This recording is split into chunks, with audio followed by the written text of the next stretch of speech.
In today's video, effective treadmill cardio walking sessions versus non-effective sessions. Stay tuned.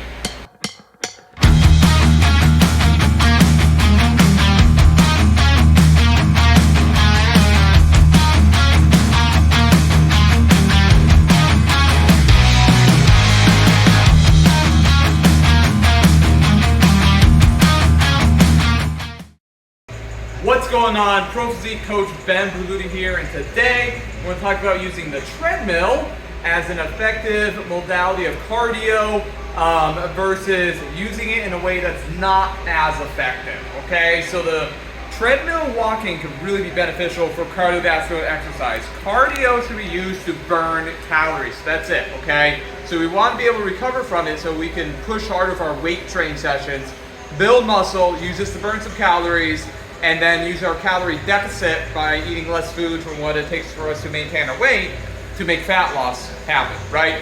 So there's a lot of talk about steps versus cardio sessions, and I've talked about this before. I'm more of a proponent of using specific cardio sessions. Nothing wrong with step goals, guys, okay? It's always good to be moving, okay? But it becomes a little stressful if you go, okay, I have to weight train 5 days a week or whatever it is. I have to hit these exact macros that Coach Ben designated for me. I have to do 10,000 steps a day or 12,000 or 14,000, and I gotta do X amount of time on the treadmill. I have to do 40 minutes a day on the treadmill. Hey, that's a lot to get done, right? Maybe on the weekend when you have time you can do it, but on a busy work week, look, if you gotta do weight training early in the morning or whatever, or after work, do your cardio and then move on with your day, that's perfect, okay? Count the extra steps as bonus. Do them if you can, but if not, don't stress about it. So let me show you what a not as effective walking session on the treadmill looks like. So if I get on this treadmill and go, okay, well I gotta do 40 minutes, I'm just gonna come around to the front here a little bit, and I put this on, 1 mile an hour, no incline. I can do this for 40 minutes. What's it doing? Not a whole lot, right? Now, I want to be careful where I'm coming from here, because if you're just getting into an exercise routine, like some kind of movement is going to be beneficial. It's going to be more challenging for you at first, right? But the more cardiovascularly fit you become, you're going to need to start increasing that intensity. What's the way we can do that? Well, speed and incline, okay? So pick something that's challenging for you starting off. So let's say week 1, for example, 3 miles an hour, no incline, brisk pace walk is what I recommend. Let's say we're going for 20 minutes, for example. Hey, this might be really good for you starting off first few weeks, maybe even for a few months. Now, if you want to add some intensity here, let's put some incline on here. So maybe now I'm going like a 5% incline, okay? That's going to increase the intensity of this cardio substantially, okay? Now I'm climbing this hill, and you're going to be feeling it work a lot harder.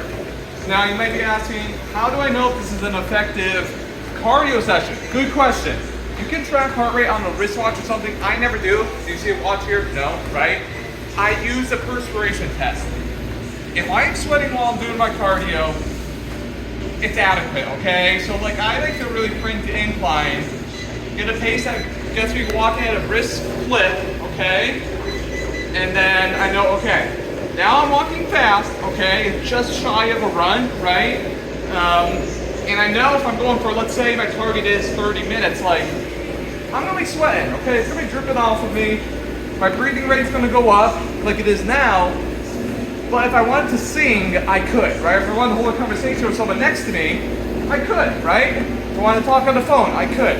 If you're doing your cardio on the flip side, and you feel like you're gonna die at minute 8, and you gotta get 30 minutes, that's too hard, okay? Back down to speed or to incline, and you'll be good to go, okay? So this is a real effective modality for me, okay? Right here, for an extended period of time, and that will help me burn some calories. It's a great time for me to check my email, watch a new show, listen to some new music, catch up on Coach Ben's Nutrition Basics series, anything like that, right? So mind control is important during cardio. My biggest recommendation is don't think about it. I like to wake up and do it immediately. On a rest day, on a workout day where I'm lifting weights, I will lift weights and immediately afterwards do do my cardio, okay? I just don't recommend doing your cardio right before you hit the weights, okay? Because your energy is going to be significantly diminished.